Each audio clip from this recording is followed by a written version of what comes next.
Meanwhile, a short while ago, it was announced that the Queen's funeral will be held in Westminster Abbey on Monday, the 19th of September. She will lie in state for 4 days beforehand, and mourners will be able to pay their respects. Tomorrow, the Queen's coffin will be taken from Balmoral to Holyrood House in Edinburgh. Princess Anne will travel with it. It's been an emotional couple of days for Britons. We're now being joined live on Newstrack by the immediate past British High Commissioner to Nigeria, Paul Arkwright. He joins us via Zoom from London. Thank you so much for your time. Thank you very much. It's good to be with you. King Charles III was formally confirmed at the Accession Council earlier today. We heard from him yesterday for the first time since his mother's passing. How would you say he's been received by the public so far? Well, I think you've just seen in those clips the formal nature of the accession to the throne of the new king. But what we saw last night in the personal address that he made to the nation was much more of that personal sense. I think both a sense of loss, as any human being who has lost their mother would feel, but also that sense of duty and service to the country. And all of that together has been very warmly received in the UK. I think there's a huge well of goodwill to the new king. And he was outside Buckingham Palace looking at the floral tributes with his wife, the Queen Consort, last night. Tremendous outpouring of affection and really admiration for the way that he has handled these very difficult moments. You were the British High Commissioner in Nigeria during the King's visit in 2018. Can you share some details of that trip? Was the King fond of Nigeria? And how will this impact, the relationship going forward? Well, I have to say the King was very excited about being in Nigeria. This was in November 2018, just at the very end of my tenure as High Commissioner in Nigeria. Obviously, he did a lot of the formal things. He met President Buhari at Aso Rock. He met a number of other politicians. But the visit reflected, I feel, his passions, his interests. So we spent a lot of time with young people. He was encouraging people to get into employment, to develop their skills. There was quite a big emphasis on the environment and sustainability.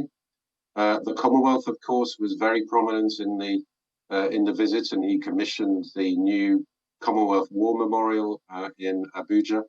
At that time, it was around Remembrance Day, Remembrance Sunday. And he met a very wide range of people. And one of the most memorable meetings I remember was when we had some of the most senior traditional rulers from Nigeria in my residence in Abuja. And he met and interacted with them because he wants to really understand the culture, the faiths, the diversity of Nigeria. And I think he grasped that very quickly. He thoroughly enjoyed himself, as did his wife, the Duchess of Cornwall at the time, of course. And it was a very special moment for all of us at the High Commission. It's been confirmed that the Queen's funeral will take place on Monday. Let's just speak about that. On Monday, 19th of September at Westminster Abbey. How is Britain holding together, given that the transition of powers happened so quickly, leaving barely a moment to reflect and to grieve? Well, transition does happen quickly. Once one monarch dies, then it automatically passes immediately to his or her successor.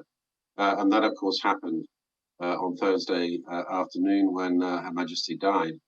But I think the country is holding together. I think that the new king has played a very important role in that. We're facing some turbulent times in the UK, both politically, economically. We've got a winter ahead, which I think will be very difficult for many, many people in the UK.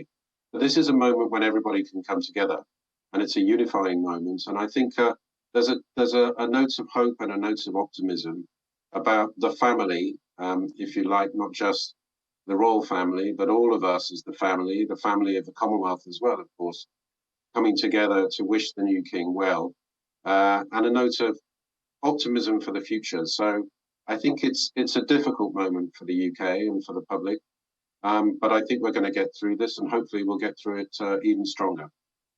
And speaking of the Commonwealth, before Her Majesty's death, there were some questions about strains within the Commonwealth. There has been an outpouring of love and affection from across the globe. But is that sentiment likely to remain once the mourning period is past? Well, the Commonwealth is very important to King Charles. In 2018, at the Commonwealth Heads of Government meeting in London, there was a decision that he would become the head of the Commonwealth upon the passing of his mother. So that is, again, another smooth transition when it comes to his role as the head of the Commonwealth.